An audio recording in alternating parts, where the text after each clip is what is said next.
Trump just branded Antifa a terrorist organization. Is this the end of, quote, just an idea?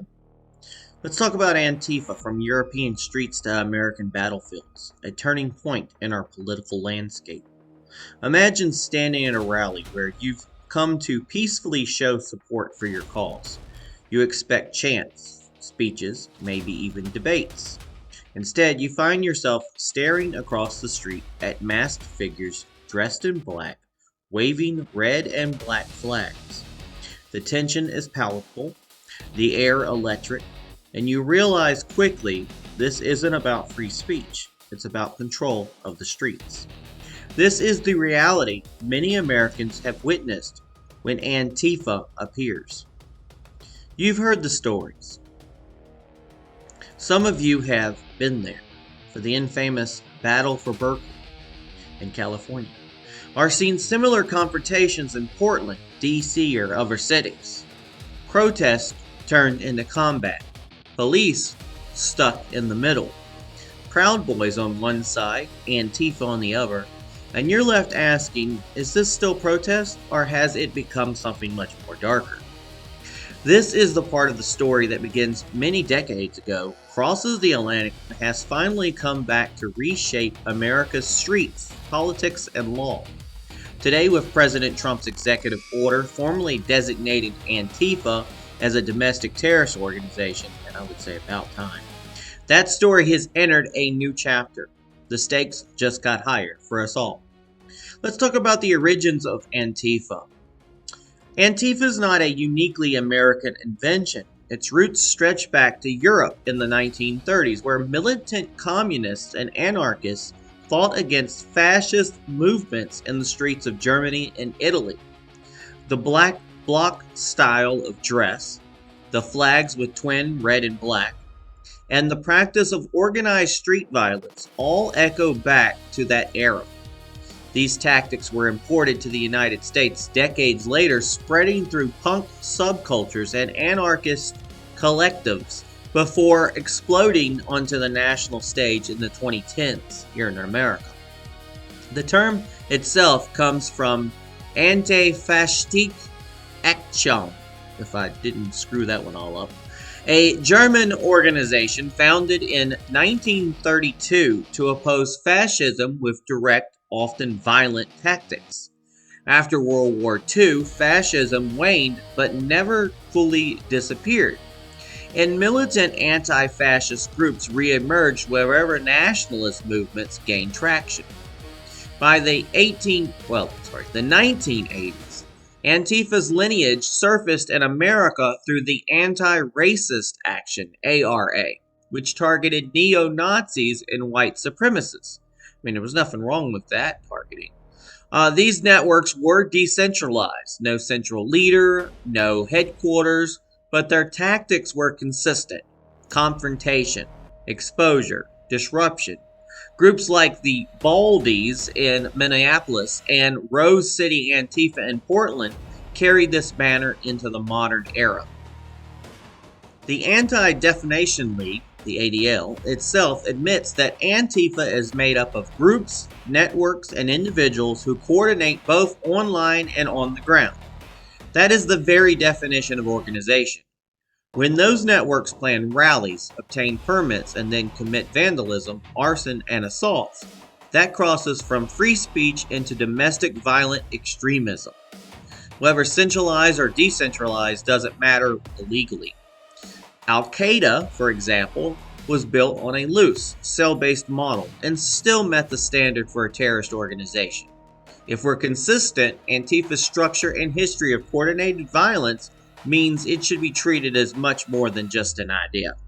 I know a lot of people are like, but Antifa is decentralized, and nobody knows, they're not a real organization. I'm like, yeah, a terrorist organization, what do you think they have, like, hey guy, we're putting together a group together, we're gonna go ahead and get a 501c3, and we're gonna get a mailing address and a P.O. box. I mean, really?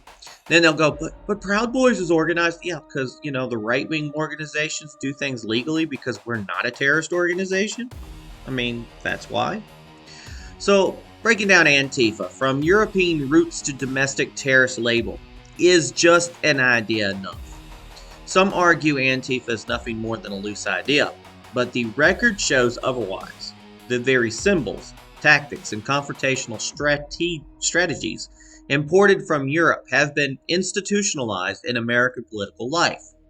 Black bloc tactics, organized counter permits, and coordinated attacks on events aren't the work of random individuals. They reveal a network, even if they don't have a business card.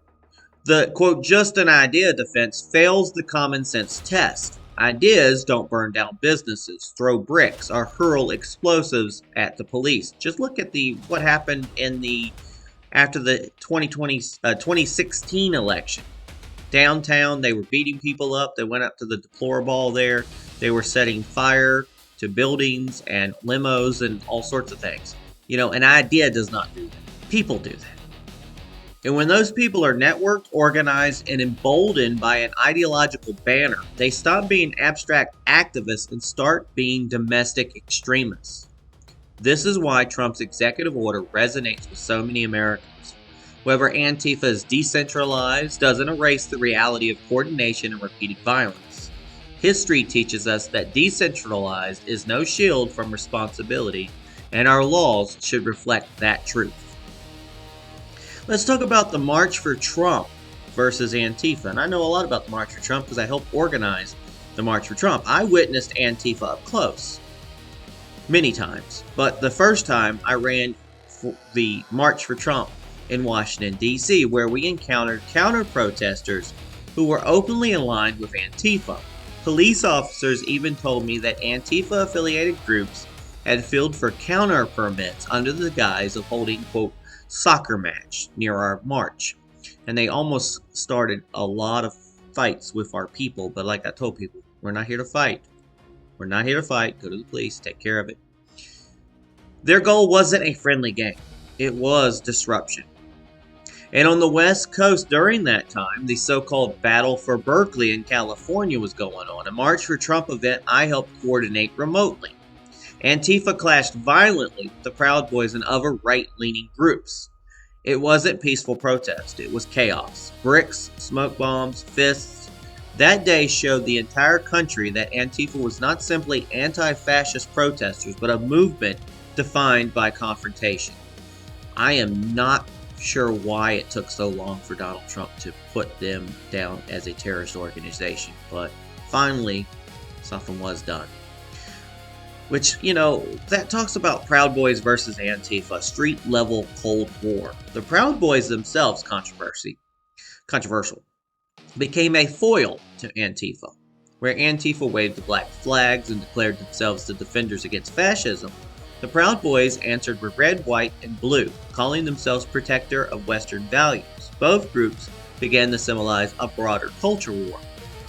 Now, a lot of people will point out that the so-called Proud Boys are homophobic or etc., which I can't account for the Proud Boys today who are protesting along with the gag group and protesting drag queen things. But back in the day, the Proud Boys that I knew, they actually came and defended rallies that I put on, a Gays for Trump person put on, and defended us multiple times. In fact, I was asked at one time to create a gay Proud Boys, which I thought about, but then did not actually create. There was just too much stuff going on, and I didn't really follow their rules. So in the streets of Portland, Washington, D.C., and Berkeley, they turned into battlegrounds. Each confrontation added fuel to the fire of polarization. And ordinary Americans caught in the middle were left bruised, arrested, and disillusioned.